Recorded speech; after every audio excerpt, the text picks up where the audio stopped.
आज हम शुरू करने वाले हैं इलेक्ट्रोस्टैटिक्स का PYQ जो कि है जेई मेन की तरफ से और ये आया था 15 अप्रैल को। अब इस क्वेश्चन को अगर हम देखें तो बेसिक एक डेफिनेशन या एक डेरिवेशन के ऊपर ही है कि इलेक्ट्रिक फील्ड एक शॉर्ट इलेक्ट्रिक डायपोल की वजह से एक किसी लार्जर डिस्टेंस पर किस तरीके से वेरी करती है विद रिस्पेक्ट टू डिस्टेंस। तो आपको चार ऑप्शन दे रखे हैं। वैसे तो ये कन्वेंशनल डेरिवेशन है, इसका सॉल्यूशन बड़ा आसान होता है कि इक्वेटोरियल पॉइंट पर जो डायपोल की वेरिएशन होती है वो होती है -kp/r³। अगर सेपरेशन जो r है वो डायपोल के साइज से बड़ी है तो यहाँ पे आप ऑप्शन नंबर डी को टिक कर सकते हैं। तो एक डायरेक्ट डेरिवेशन बेस्ड क्वेश्चन था जो कि आप CBSE बोर्ड लेवल में भी करते हैं, लेकिन अगर हम इसे थोड़ा सा एलोबरेटिव देखें तो कुछ इस तरीके से हम समझते हैं।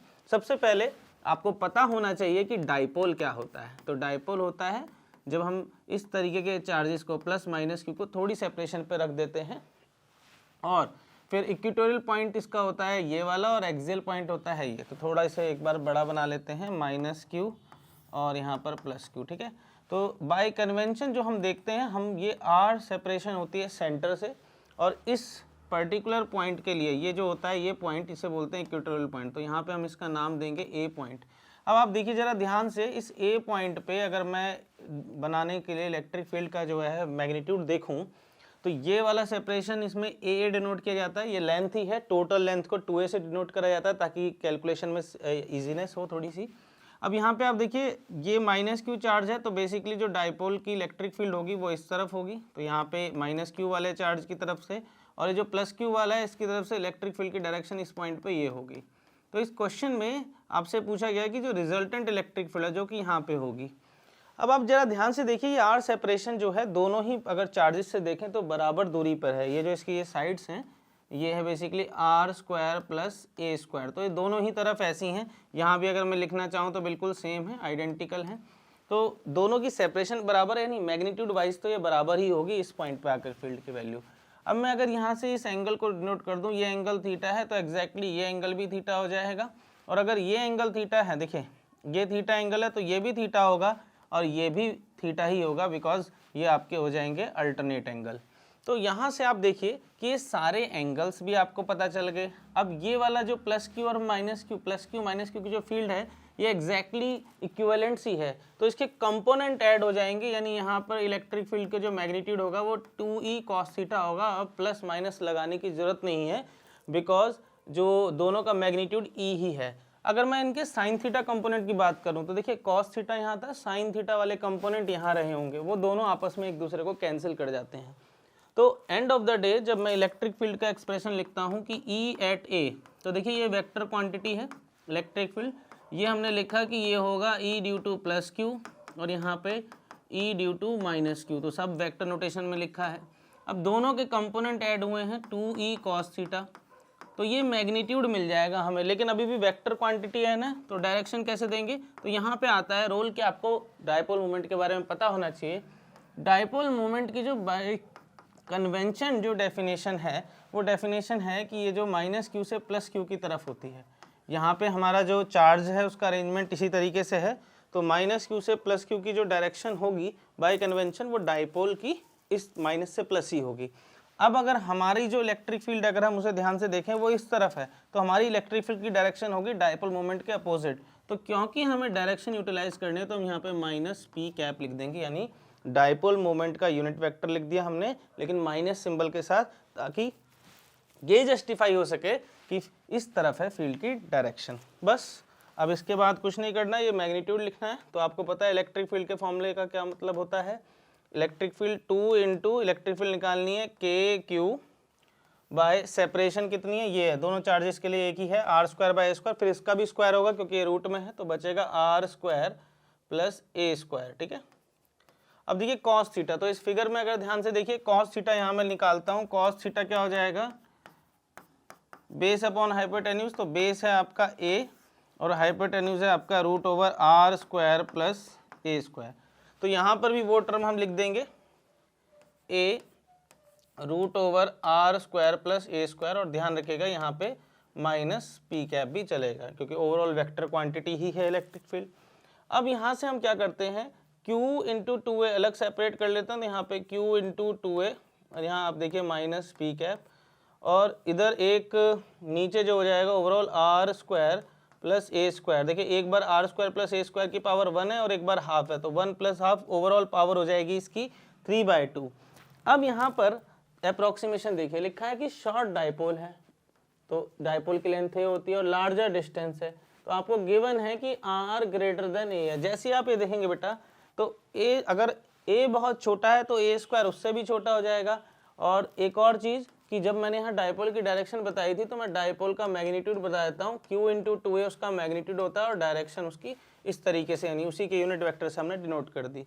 तो यहाँ पे आप देखिए q इंटू 2a और p कैप की जगह पर लिखा जा सकता है, माइनस तो बचेगा, माइनस के p हैट नहीं, मतलब p अब पूरा वेक्टर बन गया because q into 2a p cap मिलके डाइपोल मोमेंट ही बना देता है। और यहाँ पर r square plus a square, और हम यहाँ पे क्या कर रहे हैं यूजिंग कि r जो है बहुत बड़ा है a से, तो a स्क्वायर नेग्लेक्ट हो जाएगा, तो हमारे पास बचेगा r स्क्वायर 3/2। अब यहाँ पे जरा ध्यान से देखें, ये बन गया electric field at axial point हो गया आपका k माइनस का kp। अब r स्क्वायर की पावर 3/2 है यानी r क्यूब, तो देखिए आ गया कि a पॉइंट पे जो कि इक्वेटोरियल पॉइंट है उस पे जो वेरिएशन है वो 1/r क्यूब होती है। ठीक है, गेट सिंपल, डिस्पाइट आपको ये पता भी होना चाहिए कि कैसे इसको अटेम्प्ट करना है। ठीक है, तो इसको मेमोराइज करें तो ज़्यादा बेनिफिट है, लेकिन स्टिल पता भी होना चाहिए। अब ये दूसरा क्वेश्चन है, ये भी 13 अप्रैल को आया था मॉर्निंग शिफ्ट में। इस क्वेश्चन में क्या है कि आपको एक स्टैंडर्ड पैटर्न दे रखा है। देखिए बोला जाता है कि जेई मेन या इन सब एग्जामिनेशन में क्वेश्चन रिपीट नहीं होते, तो मैं आपको बताऊं वैसे कई बार क्वेश्चन भी रिपीट होते हैं लेकिन कंसेप्ट बहुत बार रिपीट होता है। जैसे ये क्वेश्चन है, एक बेसिक क्वेश्चन कि एक चार्ज को आपने दो पार्ट्स में स्प्लिट करना है सच दैट उनकी सेपरेशन के हिसाब से नहीं, उनके चार्ज के हिसाब से सेपरेट करना है आपको, या बराबर उन्हें बांटना है कि भाई उनकी जो फोर्स है वो मैक्सिमाइज हो जाए। तो यहाँ पे देखिए 10 कूलम चार्ज है, डिवाइड करना है 2 पार्ट्स में, डिस्टेंस उन्होंने फिक्स कर दिया कि भाई 1 सेंटीमीटर रखना है ताकि उसकी वेरिएशन ना देखें। आपको बताना है कि फोर्स मैक्सिमम कब होगी। कुछ सेट्स बना के दे दिए हैं आपको, जैसे 9 माइक्रोकूलम 1, 5, 5, 8, 2, 7, 3।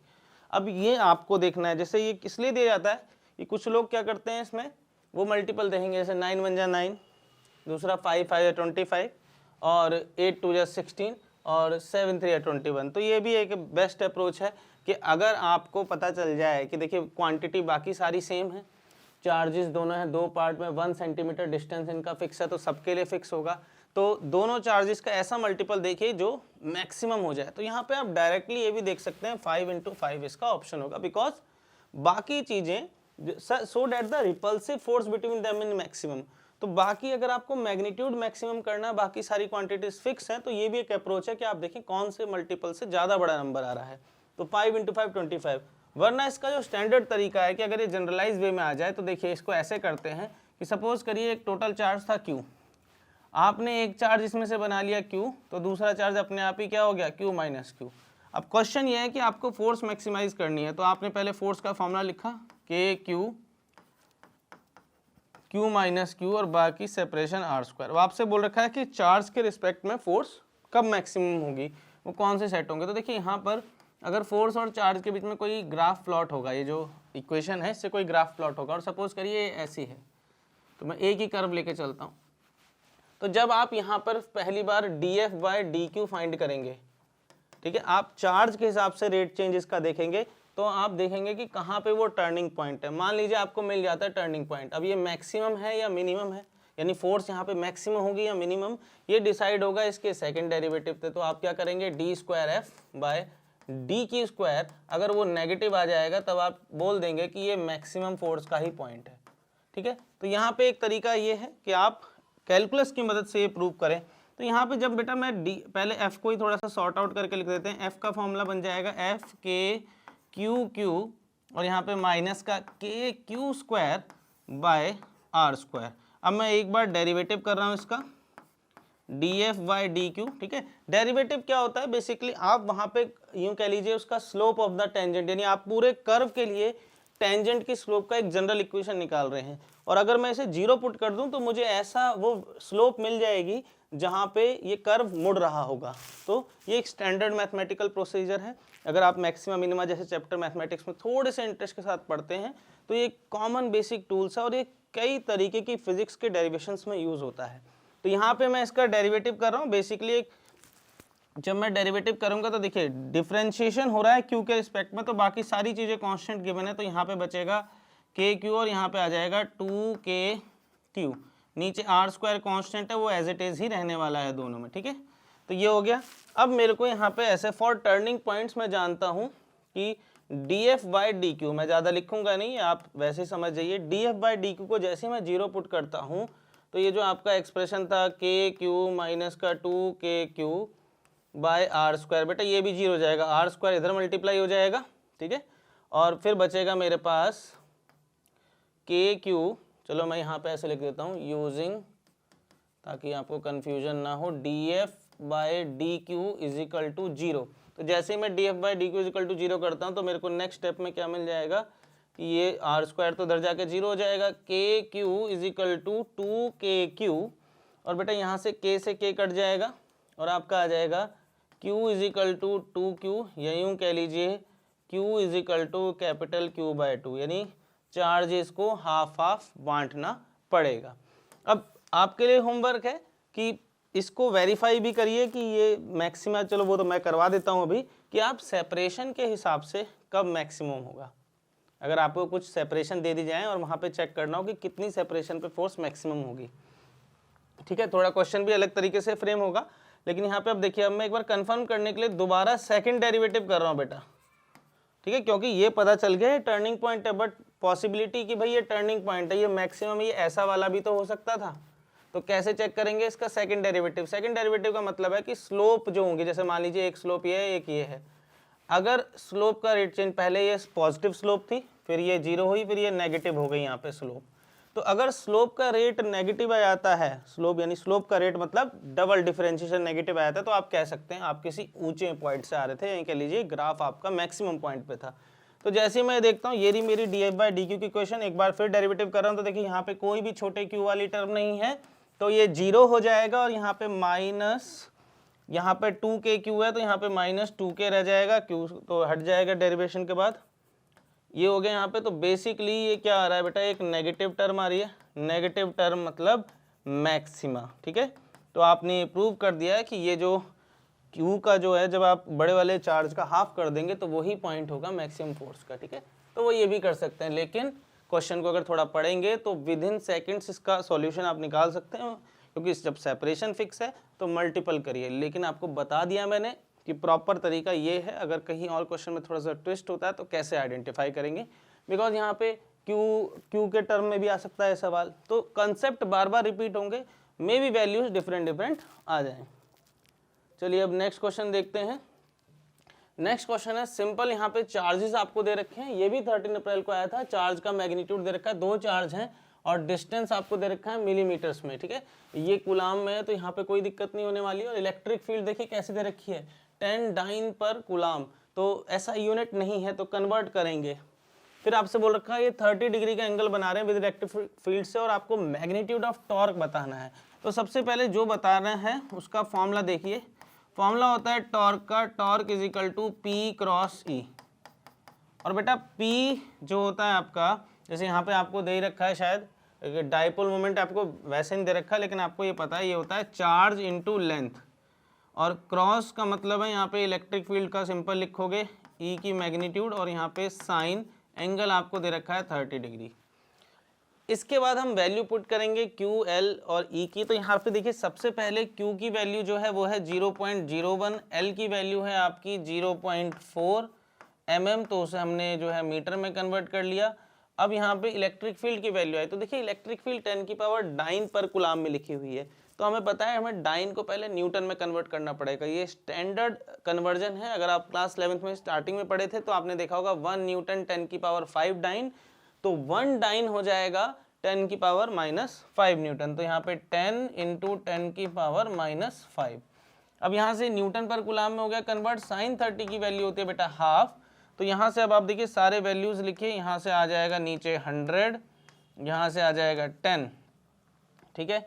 और अभी आपके देखो 10 की पावर 3 हो गया। अब यहाँ से आप देखिए 2 से कर लीजिए 2, अब बेसिकली आपके पास बचा 2 इंटू 10 की पावर -3 और यहाँ पे हो गया इंटू 10 की पावर ये एक हो जाएगा -4 और नीचे से ये पावर जाएंगी ऊपर, तो 10 की पावर यहाँ पे 3 थी, यहाँ जाके -3 हो जाएंगी। तो देखिए आपके पास क्या आ गया, 2 इंटू 3 4 7 7 3 10, तो 10 की पावर -10 क्वांटिटी है टॉर्क। तो टॉर्क होता है dipole moment into electric field. तो यहाँ पे कुछ ज़्यादा सोचने की जरूरत नहीं है क्योंकि यूनिट आपको बनाने की जरूरत ही नहीं पड़ेगी। ये हो गया न्यूटन मीटर, ठीक है। तो यहाँ पे आपका ऑप्शन नंबर डी और कोई भी ऑप्शन इसके आसपास नहीं है। तो इस तरीके से एक बेसिक क्वेश्चन था। इसके बाद हम चलते हैं आगे। देखिए ये क्वेश्चन है असर्शन रीजन के ऊपर बेस्ड, ये 12 अप्रैल को आया था। यहाँ पे लिखा गया आपसे कि इलेक्ट्रिक डाइपोल जिसका डाइपोल मोमेंट आपको गिवन है, ये इनक्लोज किया गया है किसी क्लोज सरफेस से, तो नेट फ्लक्स जो सरफेस से है वो 0 होगी। ऑब्वियस सी बात है कि किसी भी क्लोज सरफेस के अंदर अगर डाइपोल रख दोगे तो बेटा डाइपोल का मतलब जितना माइनस उतना प्लस। अब जो फ्लक्स होती है वो डिपेंड करती है Q enclosed by epsilon not पे। तो जब डाइपोल रहेगा तो क्यू इनक्लोज 0 रहेगा, तो अगर क्यू इनक्लोज 0 होगा तो फ्लक्स भी 0 होगा। तो ये इन्होंने बोल रखा है कि ऐसा है। अब आपसे रीजन की बात कर रखा है तो लिखा है कि electric dipole consist of T equal and opposite charges. तो सही बिल्कुल बोला गया है कि इसीलिए फ्लक्स 0 है क्योंकि डाइपोल मोमेंट जो डाइपोल है वो basically 2 equal and opposite charge के कंस्टिट्यूट करता है। तो यहाँ पे क्या होगा, ऑप्शन नंबर डी कि असर्शन रीजन ट्रू है और आर करेक्ट एक्सप्लेनेशन है, ठीक है। तो एक छोटी सी बात है और इसको फ्लक्स की टर्म में भी देखिए इलेक्ट्रिक फ्लक्स को आप बोलते हैं नंबर ऑफ फील्ड लाइन जो एग्जिट करता है किसी सरफेस से। अब देखो अगर डाइपोल होगा तो यहाँ से प्लस से जो फील्ड निकलेगी वो वापस नेगेटिव में तो चली जाएगी अगर बराबर मैग्नीट्यूड के चार्ज हैं। तो इसलिए जितनी फील्ड लाइंस निकलेंगी उतनी एंटर भी करेंगी, तो फील्ड लाइन के टर्म में भी होता है। वरना ये स्टैंडर्ड बात तो है ही गॉस लॉ की, अगर इनक्लोज चार्ज 0 तो फ्लक्स भी 0। तो आपने देखा कि बेसिक जो क्वेश्चन है, अभी हमने कुछ क्वेश्चन अटेम्प्ट किए हैं, बेसिक क्वेश्चन है जो आप एनसीईआरटी कह लीजिए या सीबीएसई लेवल पे भी करते हैं। तो होपफुली आपको ये समझ में आया होगा। इसी तरीके के अच्छे वीडियो लेके हम आते रहेंगे। Thank you very much.